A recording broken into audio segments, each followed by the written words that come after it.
Esteemed colleagues, dear students, welcome to the second year of personality theory.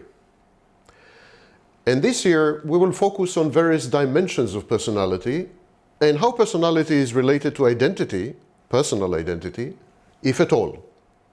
As we said last year, those of you who are not too old to remember, last year we said that there is a confusion between personality and identity, and that the two concepts are actually in flux.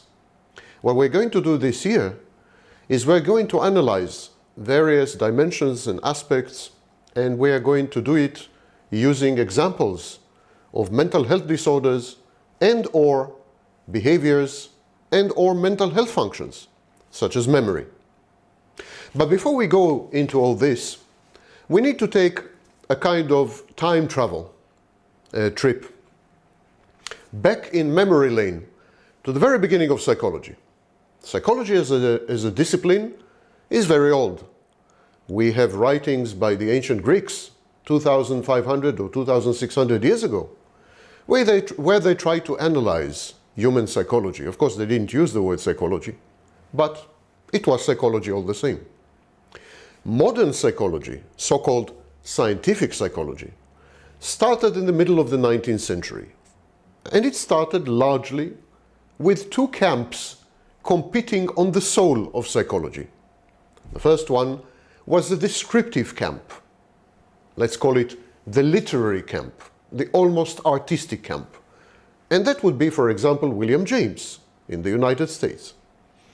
This camp of psychologists, this group of psychologists, believed that psychology is a description of human nature.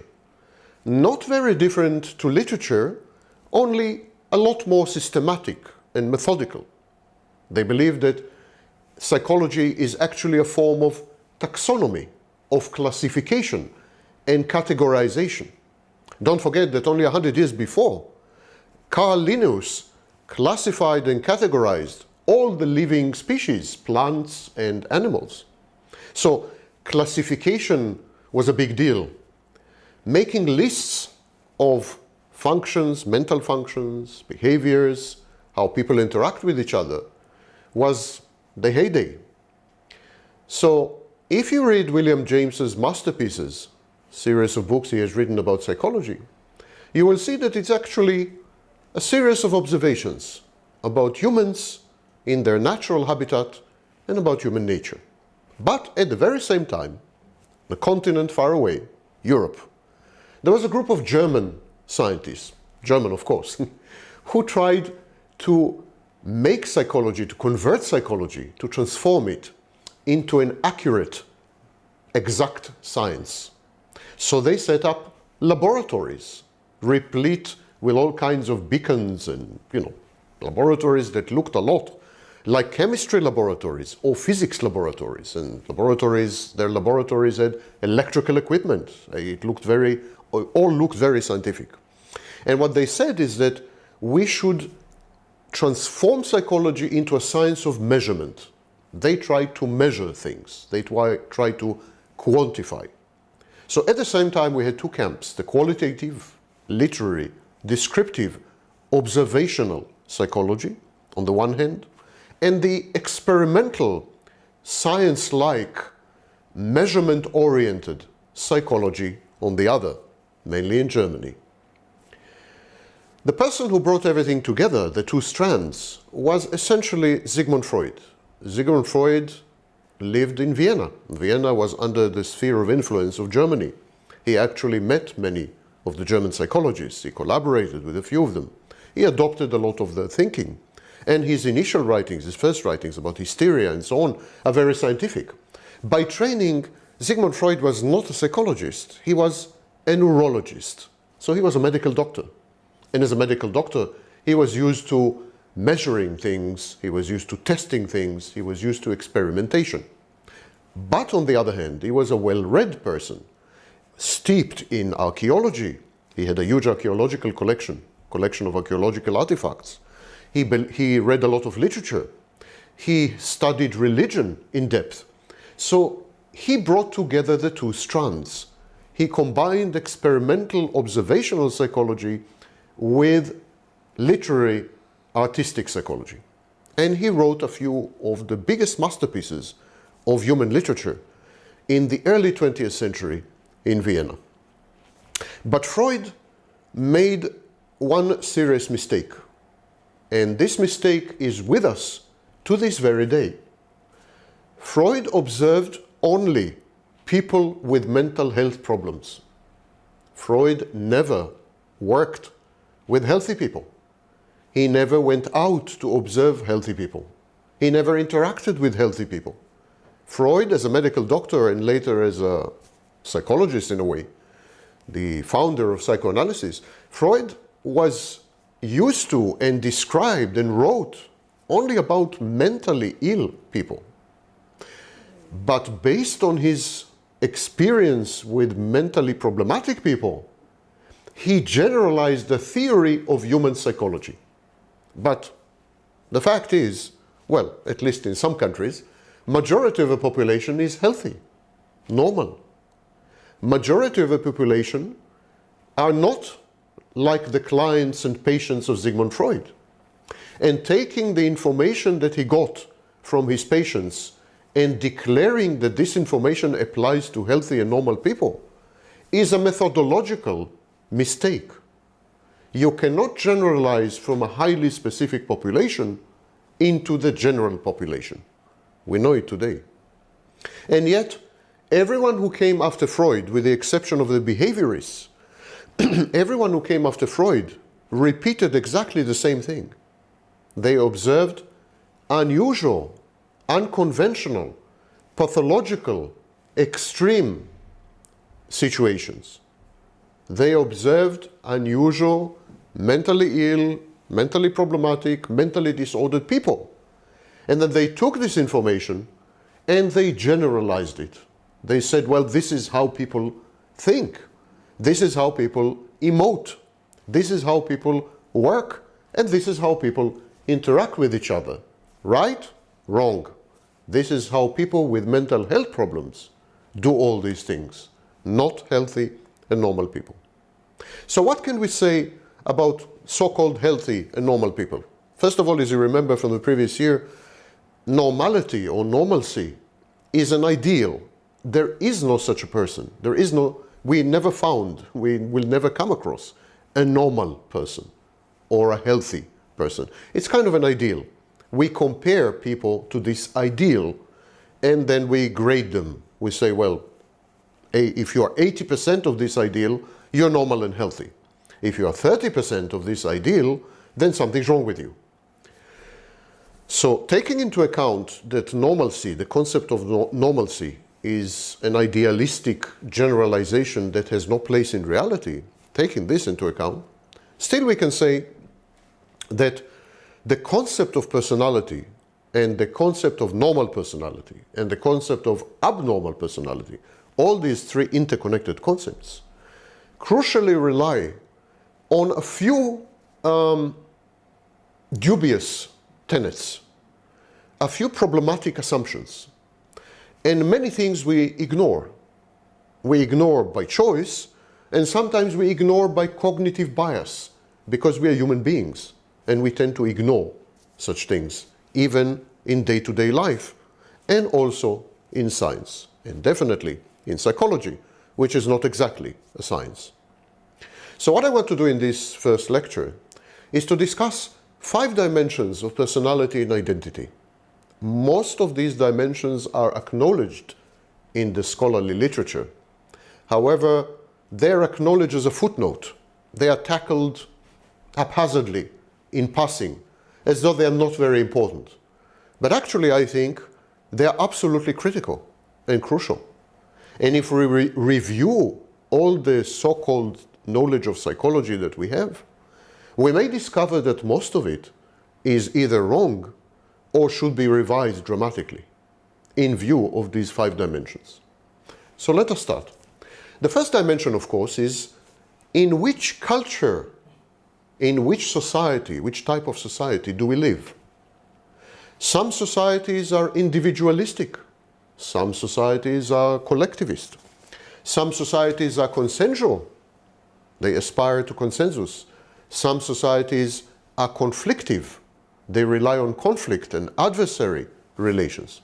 Some societies are hierarchical. They are patriarchal. They are authority-driven. Some societies are egalitarian. So societies have their own so-called personality. Societies, cultures, and civilizations have typical dimensions which characterize them. And as individuals, we try to conform to these dimensions. We try, in other words, to fit in. We try to belong. It is a very bad feeling when you are an outcast, when you're ostracized, when you're criticized, when you're excommunicated. Society has very powerful tools at its disposal to manipulate us, to control us, to force us to behave in certain ways. In extreme cases, society denies our freedom. It puts us in prison. So society also has a monopoly on violence, a monopoly on aggression, monopoly on power that it uses in order to make us comply with its demands, explicit demands like law, and implicit demands like the nature of society. So as I said, Japan, which is a collectivist society, has very little to do with the United States, which is an individual society. And the United States, which is a conflict-oriented society, adversarial society, you see it in American courts. The United States has very little to do with, shall we say, China, which is a consensus-driven society, a society where everyone tries to live in harmony and compromise. Some societies are narcissistic, and other societies in different periods in history have been utterly psychopathic. For example, Nazi Germany. We cannot separate the science of personality. We cannot create a theory of individual personality, ignoring the culture in society in which the individual lives. When Freud wrote his masterpieces, which later gave birth to the movement of psychoanalysis and then psychoanalytic psychology, when Freud wrote these masterpieces, he did exactly this. He ignored his culture, his society, his environment, his ecosystem, and his milieu. He ignored the fact that, for example, sexuality was heavily suppressed during the Victorian era. He ignored, to a large extent, other societies and cultures, except rarely in some of his writings like Totem and Taboo. So Freud and later psychologists, actually I would say the vast majority of psychologists, pretend that individuals are atoms, that they live in isolation, that you can take an individual and analyze that individual's character, identity, personality, conduct, emotions, cognitions, thoughts, and interpersonal relationships in isolation from his background, family, neighborhood, community, friends, ethos, society, and culture. The truth is, you cannot. And throughout this lecture, I will give you examples of mental health problems and how different cultures cope with them. So, for example, consider Zar. Zar, Z-A-R, is the name given in Africa, big parts of Africa, for example, Ethiopia. Zar is the name given to what we in the West would call psychotic disorder. People with Zar in Africa, they see demons, they hear voices, they have hallucinations. Many of them become violent. So Zar is what we would have called in Western civilization demon possession. You see, to this very day, the Catholic Church recognizes the possibility of a possession by the devil, a possession by a demon. To this very day, there is a school at the Vatican which teaches priests how to exorcise demons. We all saw movies of demon possession and demon exorcism. But what is demon possession? Demon possession is the name we used to give to psychotic disorder. It is simply a language element. In religion, we call it demon possession. In psychology, we call it psychotic disorder. It's a language. The phenomena are the same. The etiology to this very day, the reason people have psychotic disorders, the etiology is debatable to this very day. Religion would tell you that demon possession or psychotic disorder is a result of an invasion by a demon. Your body, your mind is invaded by a demon.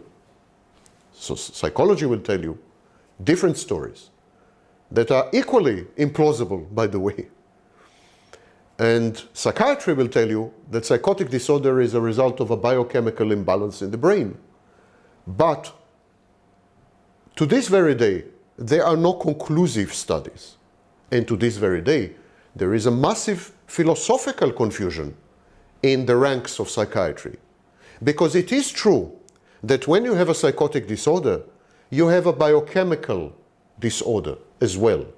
It's true that when you are psychotic, when you hear voices, when you see visions, when you are instructed to kill your children, when you lose control, it's true that when all this happens, something goes on in your brain. Different neurotransmitters, different biochemicals, different electrical activity, different flow of blood. It's all true. We see it in functional magnetic resonance imaging. So it's all true. The only problem is, what causes what? Does the psychosis cause these changes in the brain? Or do the changes in the brain cause the psychosis? In other words, are we talking about a correlation between two events, one psychic and one physiological? Or are we talking about causation? The events in the brain cause the psychosis, or the psychosis cause the events in the brain. No one has answers to these questions. Therefore, the psychiatric medicalized explanation of psychosis is as dubious and problematic as the religious explanation and as the psychological explanation. Or to cut a long story short, we have no explanation. But what I'm trying to tell you is that Zao, for example, possession in Somalia, in Ethiopia, and in other African countries, in Egypt, in Iran, demon possession is not considered a pathology at all. People are possessed by demons on a regular basis. It's part of life. Everyone is possessed by a demon at one stage or another, especially women, by the way, but also men. On the very contrary, men with demon possession have access to privileged knowledge. Some of them are considered prophets. So here is a mental health pathology that is considered a part of normality, considered normal, even healthy, even privileged in many, many societies with billions of people. So even the definition of pathology depends crucially on how we view normality. And how we view normality depends crucially on our current phase in our culture and civilization. Because if you go back to Europe, 400 years, 300 years, demon possession would still be considered a part of normal life. Witches were persecuted and executed only 300 years ago in Europe and in North America. Culture and society then accepted certain mental health disorders as an inevitable part of human life. Today we are living in the age of enlightenment, most of us at least.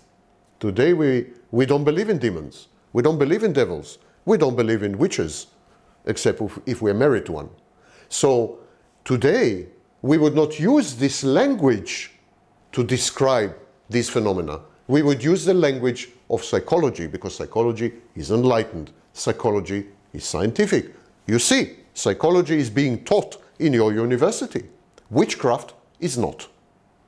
To learn witchcraft, you have to find Harry Potter. To learn psychology, you just have to watch this video. I am teaching psychology in a university, and I'm teaching it as a science because culture and civilization is telling us that it's okay. It's telling us this is the correct language. But is it? We don't know. Consider, for example, the Taijin Kyofusho. I hope I said it half correctly. Taijin Kyofusho in Japan is the fear, the phobia, of being repulsive to others. People who have Taijin Kyofusho believe that their body, the smell, their odor, body odor, parts of their body, their hands, their face, are repulsive to other people. They are convinced that they disgust other people, that other people are disgusted when they smell them or look at them. In the West, we would classify this as a mental disturbance, as a mental problem. We would subject the person with such a phobia to talk therapy. We would give such a person medication, usually antidepressants. We would consider this Taijin Kyofusho what a body image disorder. There's a whole class of mental health disorders, and they are called body image disorders. If I think I'm too fat, if I think I'm too thin, if I think I'm repulsive, if I think my smell is horrible, if I think that my emotions are exaggerated, if I think that I displease or embarrass or that I'm offensive just by existing, that would be a form of body image disorder. And all of you heard of eating disorders. Why do we have eating disorders? Why do we have anorexia? Why do we have bulimia? We have these disorders because we have a wrong image of our body. For example, if I think I'm too fat, then I will develop anorexia. I will try not to eat. I will try to control my eating and thereby reduce my weight, even if I am thin to the point of medical danger. But in Japan, Taijin Kyofusho, this body image disorder is considered commendable. A person with this disorder is considered sensitive to the needs of others, empathic, considerate, and compassionate. The Japanese encourage this. They teach their children and they teach each other that you should be very concerned about the way you look, about your body smell, body odor, about how you move, your motions, and what you say and so on. So they adopted a body image disorder as a tool to regulate social interactions, to make life more pleasant for everyone involved.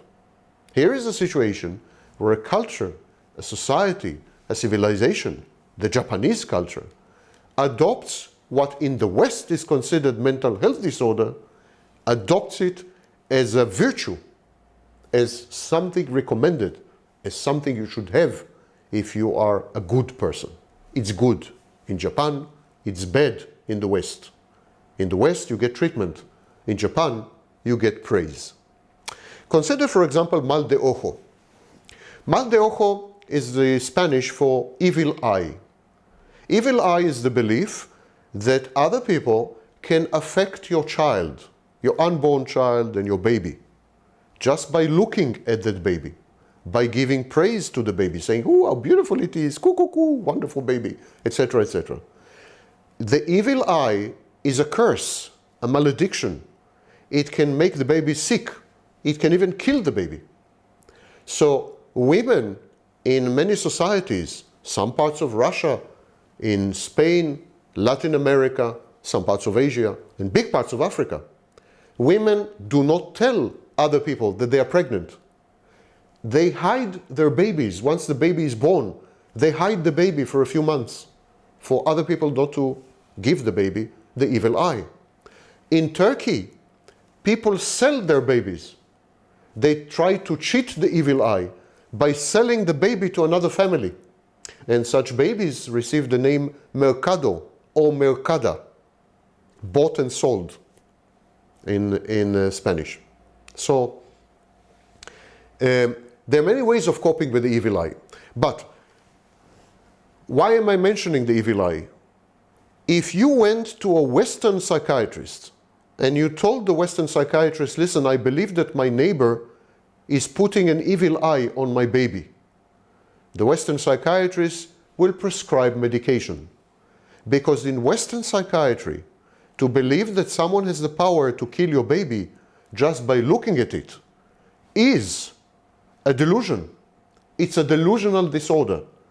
It's a recognizable mental health diagnosis, mental health problem. If you believe that someone can kill your baby by looking at it, something is wrong with you. You're mentally sick. You need treatment in the West. But for well over 1 billion people all over the world, this is absolute reality. No one will consider you insane if you say that, if you talk about the evil eye in, for example, Brazil, or in parts of Africa, sub-Saharan Africa, or in Spain. No one would think that you're crazy. Actually, people would think that you are crazy if you deny the existence of the evil eye. So here's an example of a mental health disorder, delusional disorder, that is highly culture-bound. Depends where you are and when you are. And finally, let's consider something we all come across in our daily lives: homosexuality. Until 1973, and actually until 1980, homosexuality was defined as a mental health problem. In the Diagnostic and Statistical Manual, edition 3, 1980, homosexuality was still listed as a mental health disorder. Homosexuals were considered sick people in need of treatment, in need sometimes of medication, and in many cases in need of commitment to a mental asylum where they went through conversion therapy, a therapy which tried to convince homosexuals not to be attracted to the same sex, but to be attracted to the opposite sex. So, we are not talking about the Middle Ages. We are not talking about 300 years ago.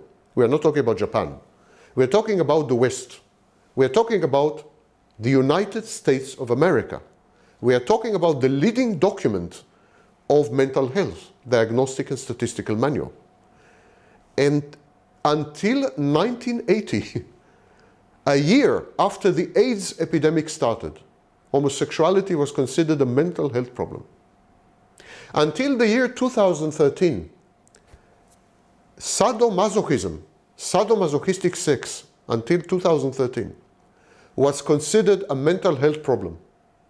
It was removed from the 5th edition of the Diagnostic and Statistical Manual only in 2013. Sadomasochistic sex is unusual sex.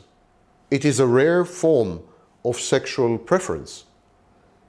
Only about probably 1% practice sadomasochistic sex on a regular basis, and fewer than 15% of the population experienced it at any stage.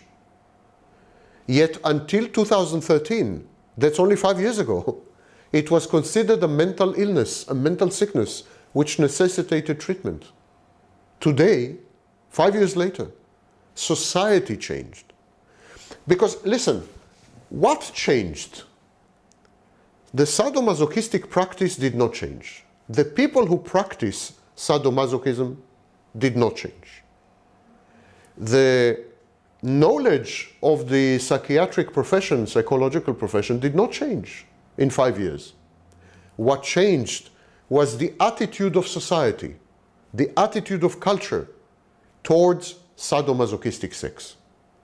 As our mores, as our values evolve, as our morality changes, as we become more tolerant, more accepting of unusual practices, as we realize that there is no such thing as normality, that there is a spectrum of disorders, we begin to understand that there is no such thing, for example, as sexual perversion.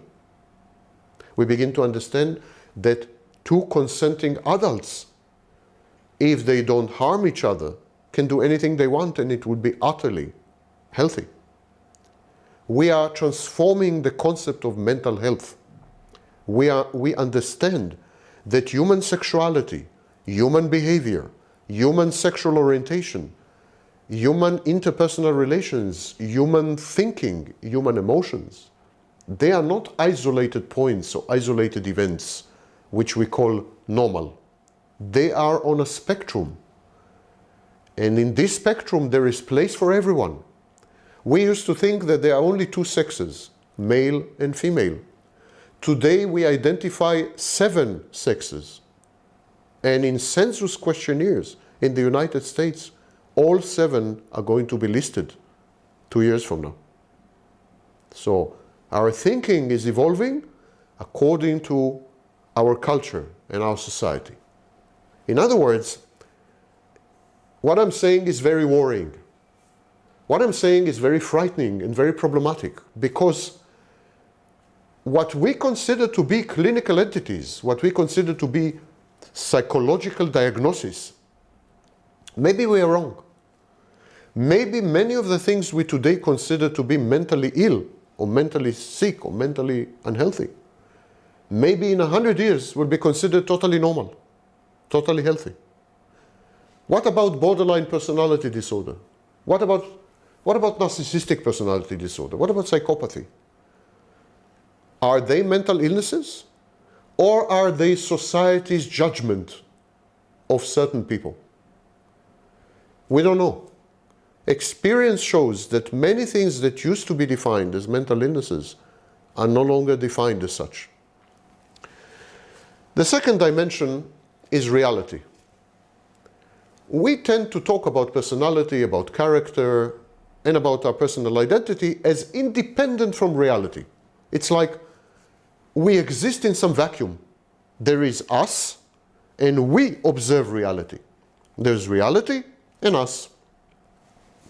The first philosopher who suggested this dualism, the first philosopher who broke the world into observer and observed, was Descartes, René Descartes, in the 17th century. He is the founder and father of modern science. And psychology is operating within the philosophy of modern science, where we have someone observing reality and we have reality that is being observed. This dichotomy, this break, is also in psychology. We think that we exist. We feel that we exist. If I ask Marian here, who is shooting me, Marian, do you exist? He would tell me, of course I exist. And if I ask him, do you exist regardless of your environment? Do you exist here? Would you exist in Russia? Would you exist in Seychelles Islands? He would say, of course, I exist irrespective, regardless of my environment. I exist as a separate entity. There is me and there is reality. And to some extent, of course, that is true. But it is difficult for an observer to make a valid observation about other people. For example, when I look at Marian, can I prove that Marian is real? Can I prove that Marian is not a figment of a dream I'm having? Can I prove that Marian is human? Well, in his case it's easy, but generally speaking, can I prove that he is human? The problem is that I have no access to his mind. I have to trust what he is telling me. He is telling me that he is human. He is telling me that he exists. I have to rely on his statements. I have to believe him. I have to trust him. I don't have any objective, neutral, so-called scientific way or instrument or tool or measurement or access to anything which would give me a measure of certainty of his existence and of what is happening inside his mind. We all, to a very large extent, rely on each other's statements, on each other's affirmations and confirmations. But if we cannot make sure how the other feels, if we cannot make sure what the other is thinking, if we have to rely only on the other's statements, then it's a solipsistic world, a world in which our interactions are based on fiction. Our interaction is based on a totally arbitrary agreement. I agree with Marian that we are both human. I agree with Marian that he has a mind. I agree with Marian that his mind is largely like mine, that we are human in this sense, that we belong to the same species. I agree with Marian that when he feels pain and I feel pain, it's the same thing. When he falls in love and I fall in love, it's the same thing. And when he sees red and I see the color red, it's the same thing. But wait a minute. All these agreements are totally arbitrary, totally unsubstantiated, totally unsubstantiable. He has to trust me and I have to trust him. And so I want to mention a mental health disorder which challenges this. It is the Cotard delusion. In the Cotard delusion, people who have the Cotard delusion believe that they are dead. They firmly believe that they are dead. They believe that they do not exist. Or they believe that they don't have certain organs. For example, they believe they don't have hands or they don't have legs. They believe that they have no blood. They believe that they are decomposing, putrefying. And so,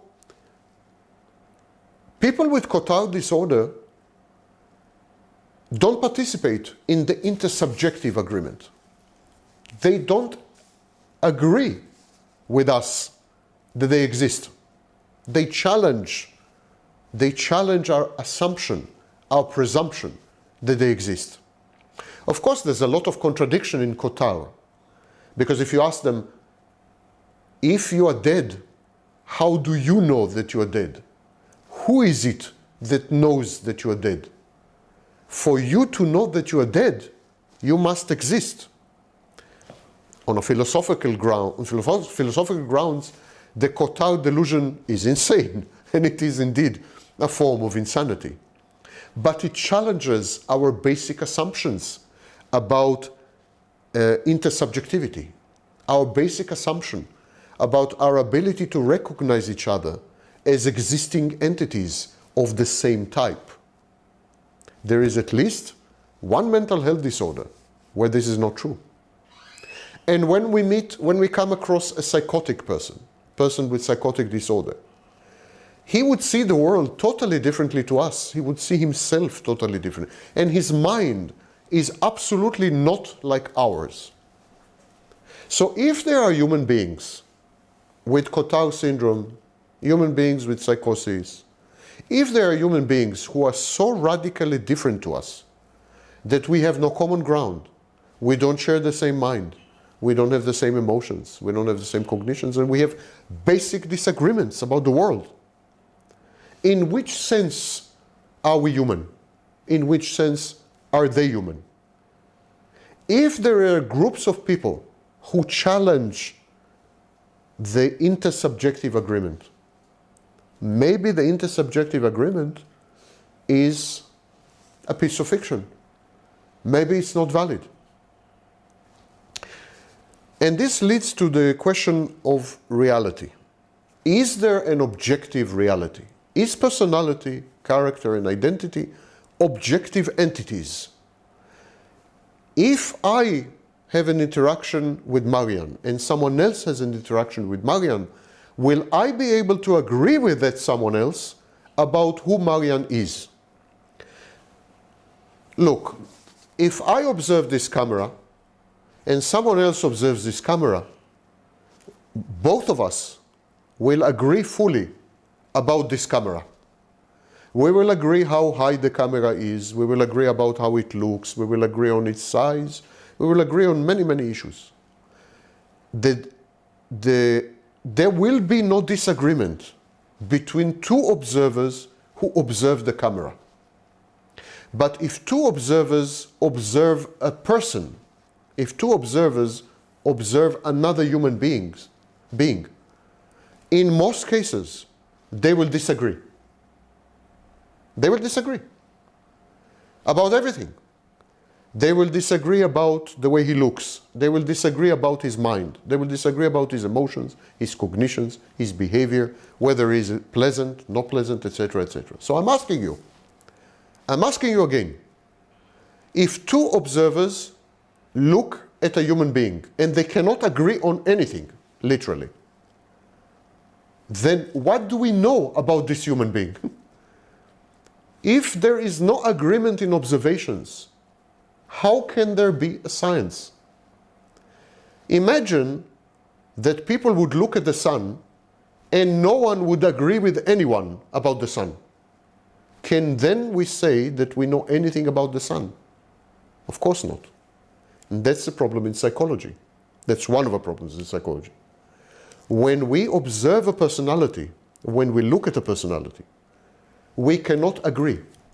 This is why, for example, in criminal cases, some psychiatrists testify for the defense and some psychiatrists testify for the prosecution.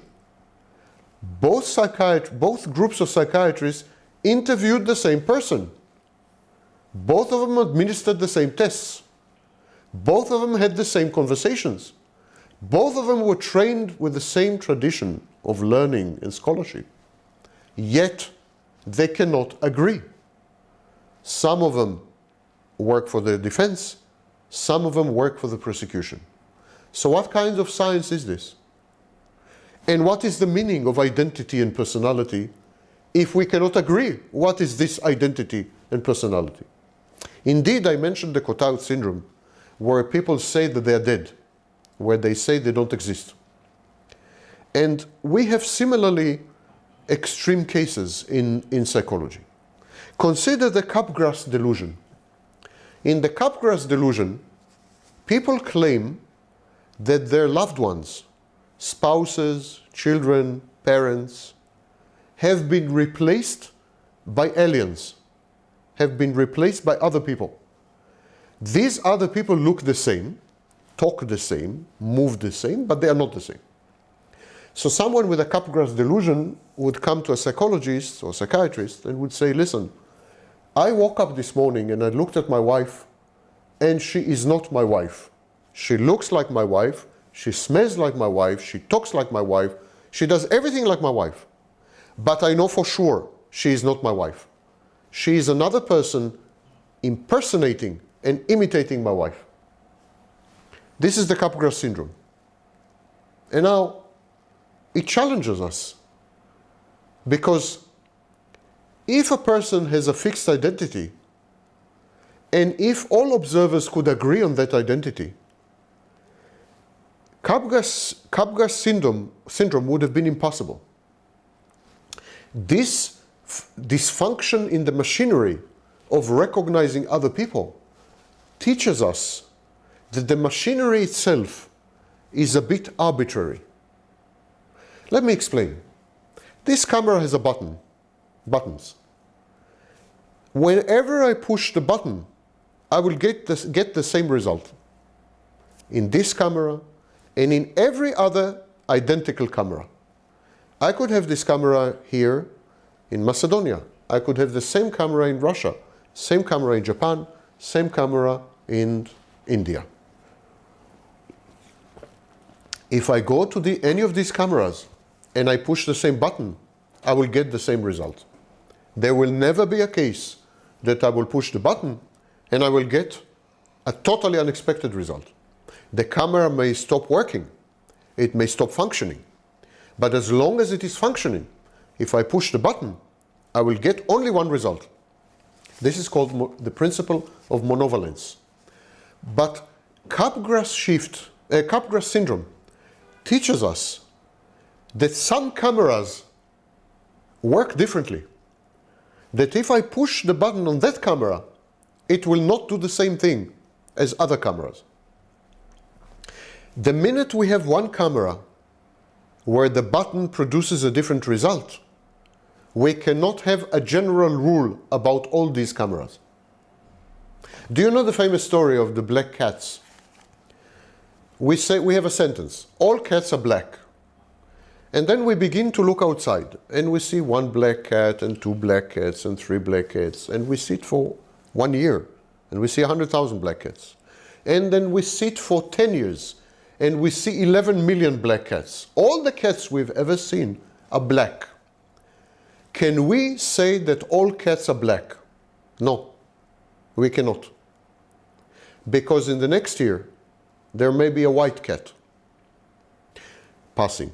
Now imagine that we have been sitting for 1,000 years, 10,000 years, 1,000,000 years, and we have observed 1 trillion cats, and all of them are black. And then, one day, a cat passes by, and it is white. It's the only cat that's white. 1 trillion cats are black, and this cat is the only one that's white. Can we then continue to say that all cats are black? Of course not. We cannot. The sentence is dead, invalid. The minute there's a single white cat, the sentence, all cats are black, is invalid. It's the same with personality theory. We can make claims about personality, we can make claims about character, we can make claims about human identity. But the minute we have one white cat, the minute we have a person, an individual, with a mental disorder that invalidates our theories become invalid. There are people among us who see other people differently. There are people among us who do not accept the concept of personality. There are people among us who don't feel human and don't relate to other people as human. There are people among us who believe firmly that they are dead, not alive. There are too many exceptions, too many white cats. And what is psychosis? Psychosis is the same thing. We hear voices, we see visions, we have hallucinations. But all of these are externalized. It's part of the personality, part of the identity of the person. But the person feels that it's outside, not inside. It is a breakdown of the barrier between inside and outside. But wait a minute. Didn't we start this conversation by saying that we feel that we are outside reality? We feel that there is we and there is reality. We are observing reality. There is reality separate from us, and there is us. But when we are psychotic, this distinction between in and out, between internal and external, between us and the world, this distinction disappears. When someone has psychosis, voices inside his head appear to be outside his head. Images in his mind appear to be outside his mind. Delusions that he has appear to be real. The psychotic person confuses his inside with the outside. The boundaries break, the barriers melt, and he becomes one with the world. He externalizes his internal landscape. And so if we have psychotics among us, how do we know that the distinction between internal and external is valid? How do we know that we exist separately from reality? How do we know that there is such a thing as reality? And how do we know that there is such a thing as our mind and that they are independent of each other? We don't. The answer is we don't. We don't. There are many psychotics. It is estimated that 3% of humanity either have active psychosis, paranoia, schizophrenia, and so on, or have had a psychotic episode. Psychosis is a common state, much more common than you know. It's as common as personality disorders. So if there are so many people, by the way, for you to understand, 3% of the general population is 250 million people. If there are 250 million people who do not have a boundary, a border between their inner world and the outer world. If there are 250 million people like that, how do we know that this distinction between internal and external is correct, is real? Maybe it is a delusion. Maybe it is a convention. Maybe it is something we invented. Maybe it is the way our brain is structured. Maybe our mind is an integral part of our environment, and our environment is an integral part of our mind. Maybe we are much more involved and merged and fused with reality than we care to admit. Maybe, in other words, we are not separate. And if we are not separate from our environment, if we are, like Indian philosophy suggests, if we are an integral part of our environment, if we are the universe and the universe is us, if all this is true, this kind of Eastern approach, then personality and identity are Western inventions. Inventions, not reality, not true. It seems that what happened is that in the 18th century, when the Enlightenment started, and before that in the 17th century with Descartes, we developed the concept of the individual. And the individual came together with the concepts of personality, character, identity, temperament. These are Western inventions. This break, this schism between the world and we, between the world and our personality, between the world and who we are, this tear in the fabric of reality is a recent invention, and it's a uniquely Western invention. If you go to India, if you go to Tibet, if you go to Laos, if you go to China, philosophers and psychologists there do not talk in these terms, do not use this language. As far as they're concerned, there's total integration between the individual and the world and the universe, even the physical universe. The distinctions made between individuals and society, individuals and civilization, individuals and physical reality, these distinctions are 300 years old, and they are highly culture bound. They're highly culture specific. If we get rid of these distinctions, we can develop a totally new different of psychology, and I will come to it much later. There is a mental health disorder called Anton Babinski. Anton Babinski is a very interesting mental health disorder. It's people who are blind. They can't see anything. They're utterly blind. But they insist that they're not blind.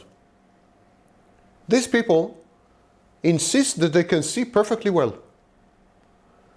Never mind how many times ophthalmologists and experts tell these people that they're blind. These people retort by saying, I'm not blind, I've never been blind, and I can see perfectly well. Okay, we say, what do you see? And then what they do, they describe what they see, and of course it's total confabulation, it's total invention. So when you talk to a patient with Anton Babinski, and the patient is blind, and you ask the patient to describe what she sees, because the patient insists that she can see, and you ask her, what do you see? She describes a reality that is not the same as our reality. But to her, it's completely real. For example, if you talk to a patient with Anton Babinski and you say, do you know that you're blind? She will say, what? Of course I'm not blind. I can see as well as you do. And you say, okay, so what do you see? And she says, well, for example, I see a table here. There's a beautiful big table here. And you say, okay, can you walk to the table? She will walk to the table, and then she will circumvent the table. She will go around the table and continue. For her, the table is real. We don't see any table, so we tend to say that there is no table. But for that woman with Anton Babinski, the table is so real that she is afraid to bump into it, so she walks around it. She has her own reality. we have our own reality. Which reality is more real? My reality or her reality? We pathologize her. We say that she's mentally sick. But could she pathologize us? Could she pathologize me? Maybe she could say that I'm the sick one because I cannot see the table. These are not trivial issues. There is no agreement on the mind of other people. I don't have access to anyone's mind. I don't have access to any reality except the reality that I perceive. I can negotiate with other people. I can agree with other people. I can compare with other people. But the truth is that in the majority of cases, we will not agree on many, many, many things.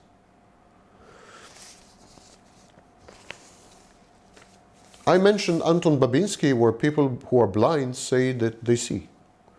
We have a similar situation where people who are asleep insist that they're awake. The blind claim to see. The people who are asleep, when you wake them up, insist that they're awake. They've always been awake. They were never asleep. This is called pseudo-insomnia. So there are groups of people who disagree with us about reality. People with psychosis, people with pseudo-insomnia, people with Anton Babinski, people with Capgras. They all disagree about reality.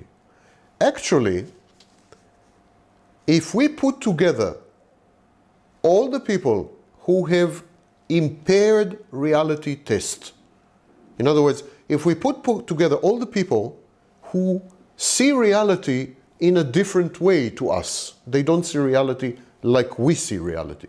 If we put all of them together, it's a shocking number.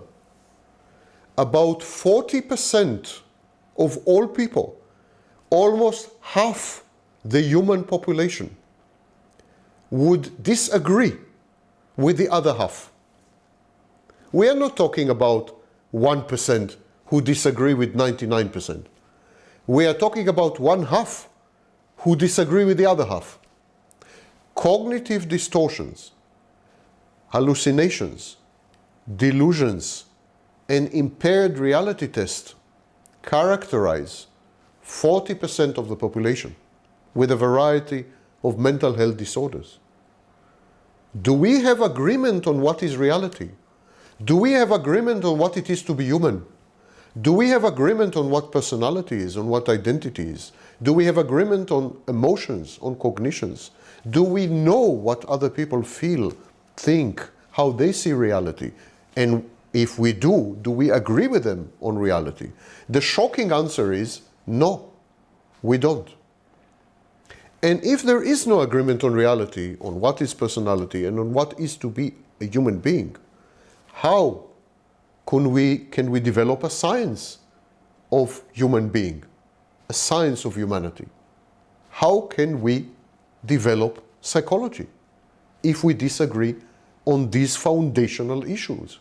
And we disagree on these foundational issues because there is no way to agree on them, because we have no access to anyone else's mind, and because we disagree on reality in fundamental ways.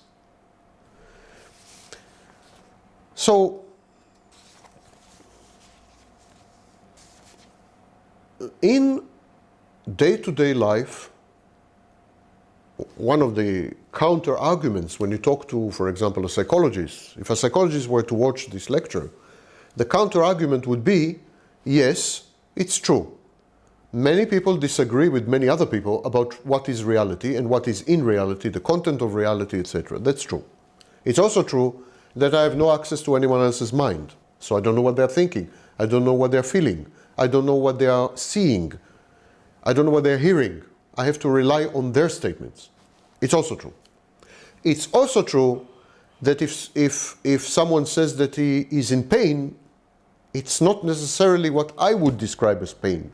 If someone says he's in love, it's not the same as I would describe. I mean, we don't have a way to make sure that pain is felt the same way by everyone, that love is felt the same way by everyone, and that the color red is seen the same way by everyone. We don't have all this. Psychologists would say, you're absolutely right. But, in daily life, we manage. The agreement that we do have is enough to survive. The agreement between us as human beings may not be total, may not be 100%, maybe only 30%. But it is enough for us to survive. It has adaptive value. It's an adaptation. So it's enough, the psychologists will say. Why do we need to have 100% agreement? If 30% is enough, if 50% is enough, is 80% is enough? Well, because it's a problem. Science can never be based on 30% truth, or 80% truth, or 70% truth. Adaptations, survival adaptations are very, very important. They're critical. But a list of survival adaptations does not make a science. And if we have fundamental disagreements on basic building blocks like reality, personality, mind, then we are in serious trouble.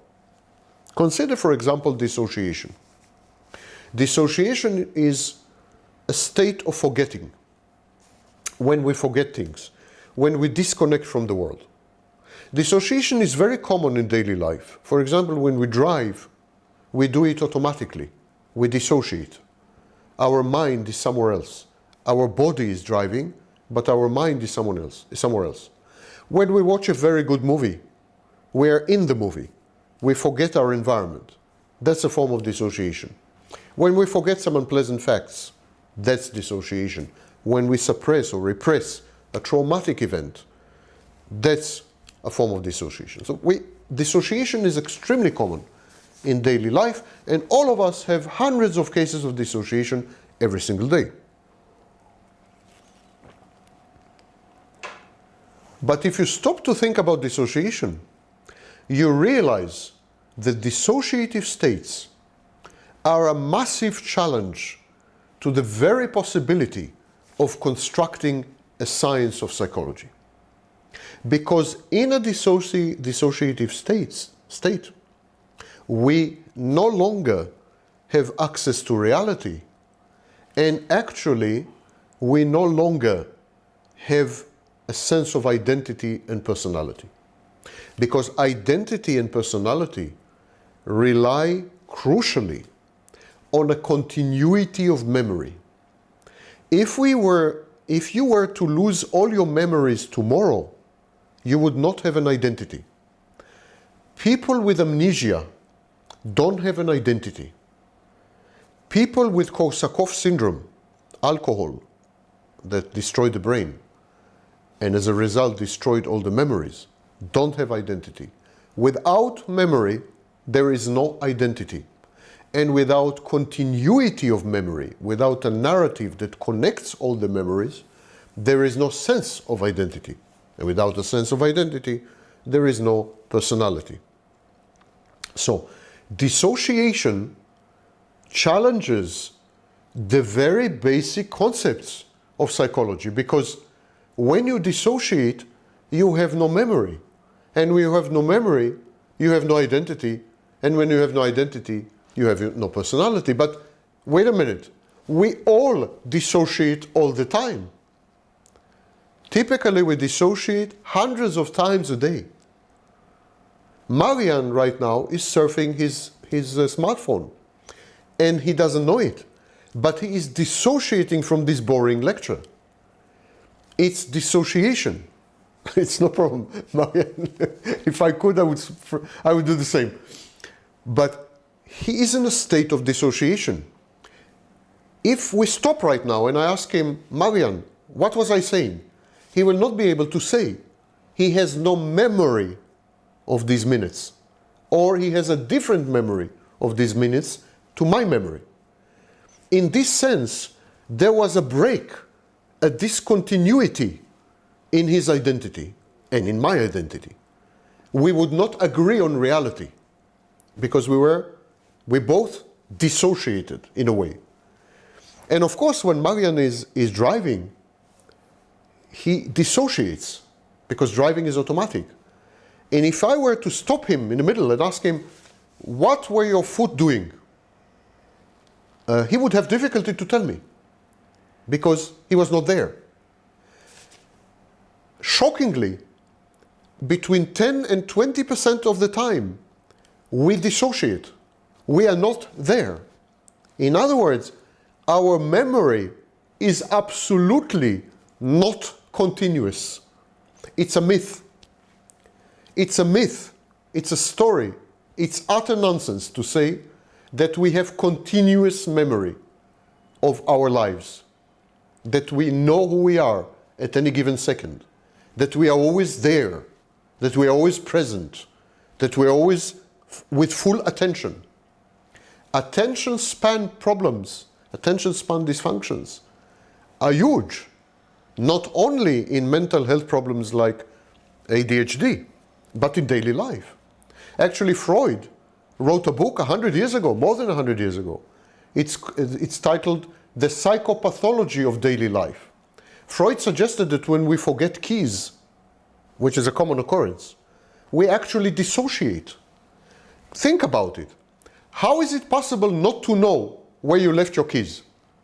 How is it possible? You don't remember where you left your keys because for a second or for 10 seconds you did not exist. You did not exist. I say you did not exist because there is no existence without memory. There is no identity without memory. And there is no personality without memory. The next lecture will be about memory. But I would just like to say that actually when we study memory, the only conclusion possible is that we do not exist. And that we do not have identity. And that we do not have personality. So why do we feel that we exist? If science teaches us and proves to us that we don't exist, if science teaches us and proves to us that we have no continuity and therefore have no memory, therefore have no identity, why do we feel that we have an identity? Because we lie to ourselves. Our identity is a confabulation, it's an invention. It's a story we are telling ourselves. And why do we do that? Why do we need that? We need that in order to survive. If we did not have a sense of identity, which is utterly false, we do not have identity. If we did not have a sense of personality, which is utterly false, there's no such thing as personality. If we did not have a sense of continuity, which is utter nonsense, we are all the time discontinuous. If we did not have a sense of memory, which is also rubbish, because most of our memories are disrupted and disconnected and disjointed. If we did not have these delusions, we would not have been able to survive because we would not have been able to function efficiently in our environment. These have nothing to do with psychology. They have to do with biology. Our biology, the structure of our brain, created this enormous delusion, this elaborate movie, this counterfactual piece of fiction that we exist as a unitary item, as a unitary unit with continuous memory. Our brain created it in order to survive. Psychology made the mistake of believing the lies and the delusions that our brain is generating. And this is the foundational, crucial error in the entire edifice of psychology, the assumption of the individual. Because we assume that we exist as individuals, we also assume that other people exist. There is no other if there is no me. If I am a separate entity, then all other entities are not me. We divide the world into me and not me. The not me is the other. Now, the other, when we say the other in terms of human beings, we are talking about carbon-based human beings that look like us and claim to have a mind like us. It's a theory of mind. What Alan Turing, the mathematician, suggested is that as computers evolve and as artificial intelligence becomes more powerful, we will apply a theory of mind to computers as well. In other words, we will begin to feel that other not me entities are not only carbon-based, but they can be silicon-based. We will begin to interact with our computers as we interact with other people. If Turing is right, and Elon Musk, and Stephen Hawking, and Bill Gates, and many others, if these people are right, and there will come a moment not too far away, Ray Kurzweil thinks that in 10 years, if there will be a moment where we will not be able to tell the difference in terms of our reactions between computer and human being, if there will be a moment in the future where I will react to another human being the exact same way that I react to a computer, then what would be the difference between that computer and a human being? Turing devised a test. It is known as the Turing test. Turing said that if a computer will pass the test, if a computer will convince other people that it is not a computer, that it is a human being, that computer will actually be human. He said, if there is a computer that looks like a human, talks like a human, and convinces you that it is human, then it is human. So, the other does not have to be limited to other human beings. But then we come across a very crucial question. Imagine that we are in the year 2045. Imagine. And in the year 2045, there are humans, carbon-based humans, the type we have now. And there are silicon-based humans or titanium-based humans. Humans that are made of metal or metals. But they are human in the sense that they talk like humans, they feel, we feel the same when we talk to them, we feel that they're human, we fall in love with them, they write poetry, we talk to them, we go out with them to the pub. They're humans. Only they're not made of carbon, they're made of silicon or titanium. And according to Turing, if we feel with them like we do with other humans, if they convinced us that they are human, then they're human. And now here's the question.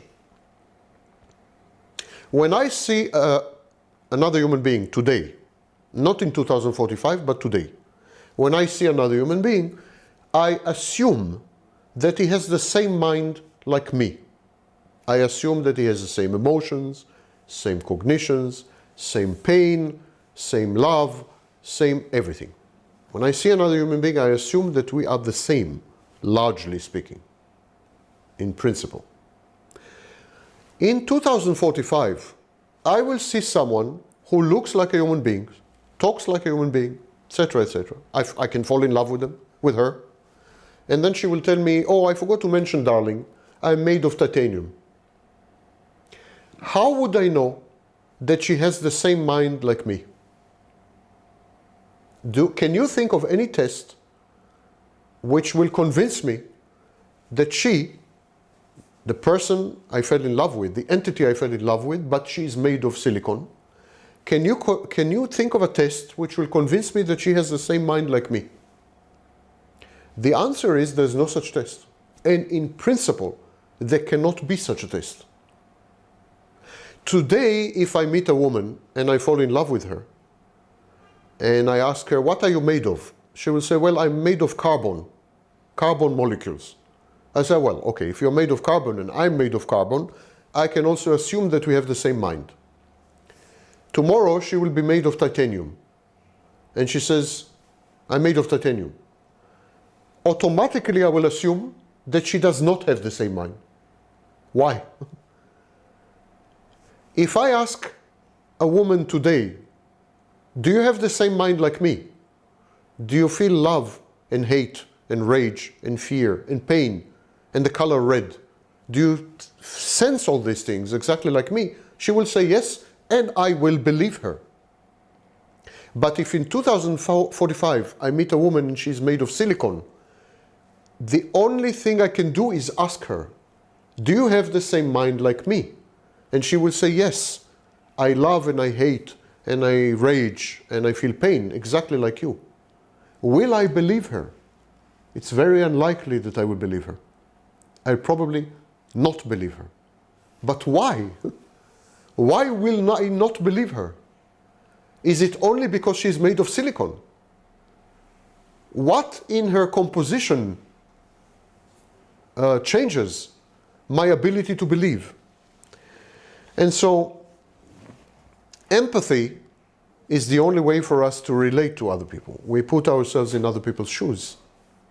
And when we put ourselves in other people's shoes, when we empathize with them, we tend to assume automatically and possibly wrongly that they are like us.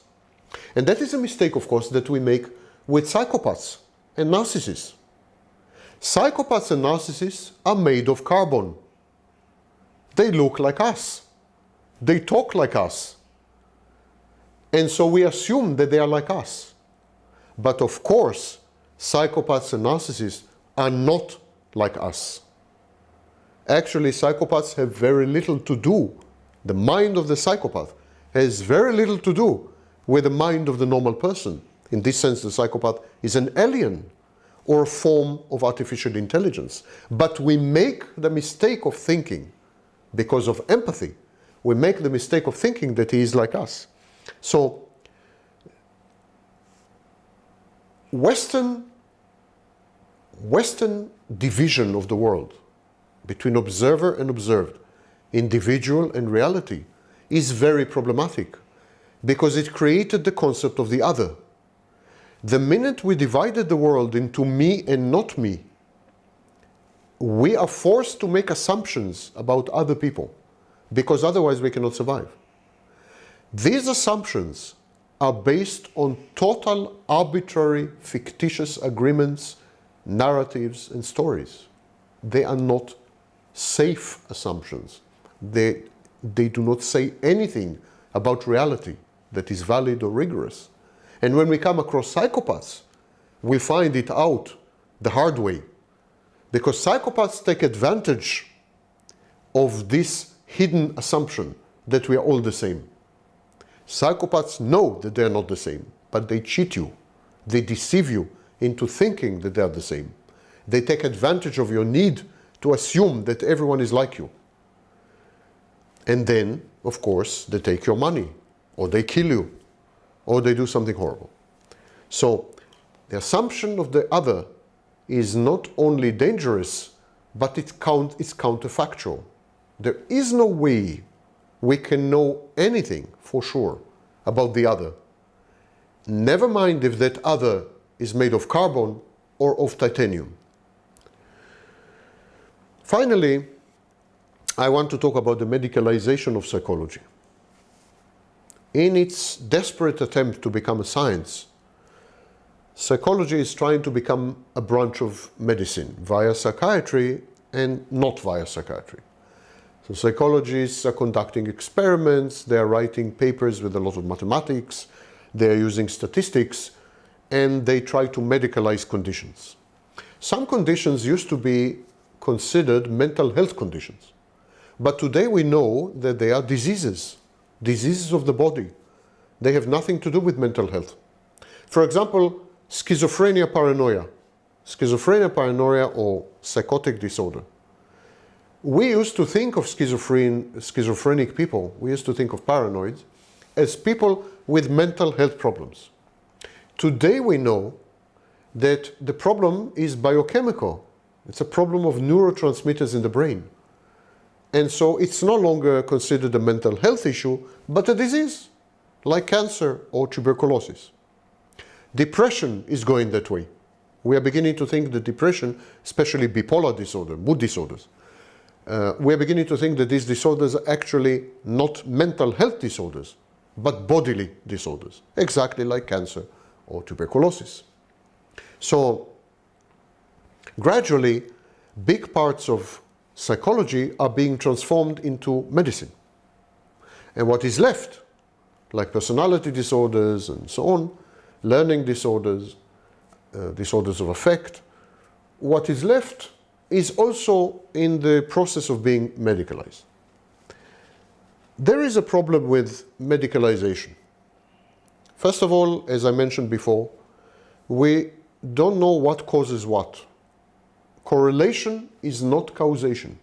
That two events happen at the same time, one mental health problem and one brain activity, we know there's a connection, but we don't know what is the nature of the connection and what preceded what.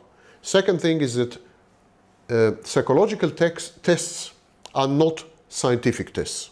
Every scientific test can be repeated again and again and again and give the same result.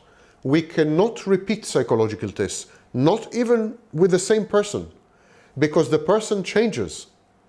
As the person thinks, as the person feels, with cognitions and emotions, the person changes. We can never test the same person twice, let alone different people.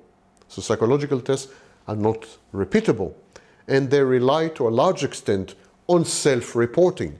We ask the person, tell us the truth about yourself. But many classes of people cannot tell the truth. They're pathological liars, like narcissists, psychopaths, borderlines, and many classes of people are not self-aware. Many people are not self-aware, and self-reporting is very dubious and suspicious way of gathering scientific information. So the medicalization of psychology is another problem when we come to personality. Personality is so ill-defined and it relies on such shaky foundations, as I've demonstrated, that it cannot be medicalized. Personality and identity cannot be medicalized. They are not a single thing, they have multiple dimensions. We don't know how they are embedded in the brain, and because we have discovered severe discontinuities in memory, we are not sure that we can map identity and personality into memory functions in different parts of the brain, like the hippocampus. So we have a break between brain, our knowledge of the brain, and our knowledge, or what we think is our knowledge in psychology. In psychology, we are still using language like personality or character or temperament that cannot be mapped onto the brain, in principle.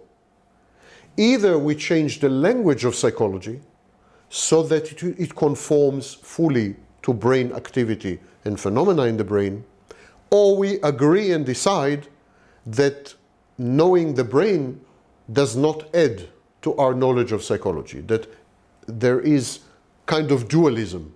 There is a human soul or human psyche, and there is the brain, and they are two separate things. Today there is a debate. Is psychology a branch of neurology? Is psychology merely a language that we use to describe events in the brain? Or is there such a thing as psychology which is totally separate from the science of the brain? Even if we know everything there is to know in the brain, we will still don't know everything there is to know about personality. There's something extra. And as you well know, in the 17th and 18th century, there was this belief that the human being is divided into brain, hardware, and software, which is the mind. The mind is independent from the brain. It interacts with the brain. It maybe even resides in the brain, but it is not the brain. The brain is not the mind is not the brain.